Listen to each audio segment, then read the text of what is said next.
ادھر سے منظور صاحب فرمائش ترانے کی کرتے، ترانے میں ترنم میں پڑھ دیتے ہیں۔ تو میں عرض کروں گا چاند سے تشبیہ دینا،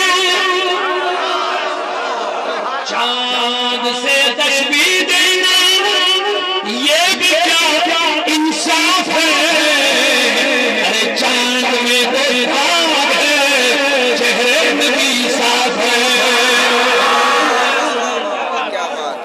اللہ نے تجھے ایسا طرحدار بنایا، امت کی ماں نے قرآن کی تلاوت روک لی، قرآن کو بند کیا، قرآن کے اوراق کو بند کر لیا، بند کرنے کے بعد چہرے نبی کو تکنے لگے۔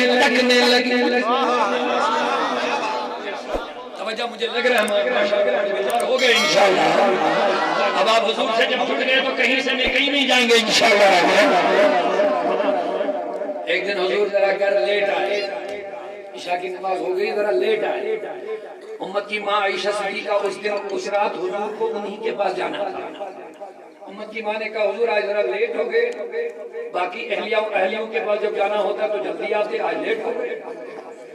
یہ حضور کی ناراضگی کا اظہار نہیں کیا، کہا حضور مجھے بھی زیادہ ٹائم آپ کی صحبت میں خدمت میں ملتا، لیکن آج بہت دیر آگے۔ فرمایا عائشہ آج میرا نعت خواں حسان ممبر پہ چڑھ کے میری نعتیں سنا رہا تھا۔ سبحان اللہ سبحان اللہ۔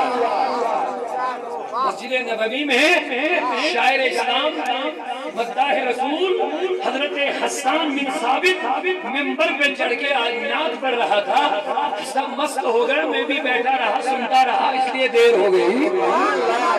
امت کی ماں عائشہ صدیقہ نے بڑی پیاری بات عرض کی، عرض کرنے لگے آقا آپ نعت سننا شعر سننا پسند کرتے ہیں؟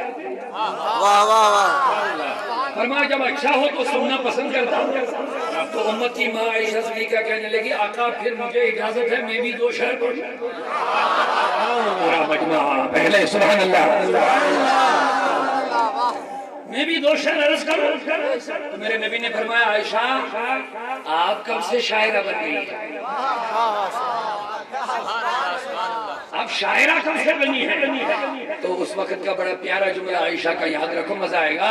امت کی ماں عائشہ نے کہا حضور میں شاعرہ نہیں تھی، لیکن جب سے آپ کا چہرہ دیکھ لیا میں شاعرہ بن گئی یا رسول اللہ۔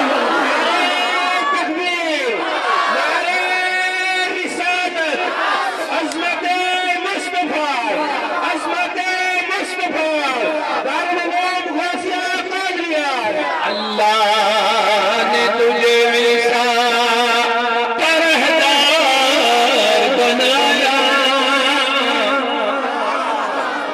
امت کی ماں عائشہ صدیقہ نے قرآن کی تلاوت بند کر لی، قرآن کی تلاوت روک لی، تو نبی کو دیکھنے لگی۔ میرے آقا نے فرمایا او امت کی ماں تو کیوں قرآن کو روک لی، تلاوت روک لی، کیا وجہ؟ عرض کرنے لگی میرے آقا حسن یوسف کو تیرے حسن کی خیرات ہے، وہاں تو عورتوں نے انگلیاں کاٹی، یہاں تیرے چہرے کی طرف دیکھ کر کے عرب کے لوگوں کی ایسی کیوں حالت نہیں ہوتی ہے؟ تو شاعر نے کیا خوب کہہ دیا، اللہ نے تجھے ایسا طرحدار بنایا۔ خدا کی قسم صحابہ کہتے جب حضور تبسم فرماتے تھے دھانتوں سے نور کی کرنیں پھوٹ جاتی تھی، دیواروں پہ لگ جاتی تھی۔ اس کے عاشق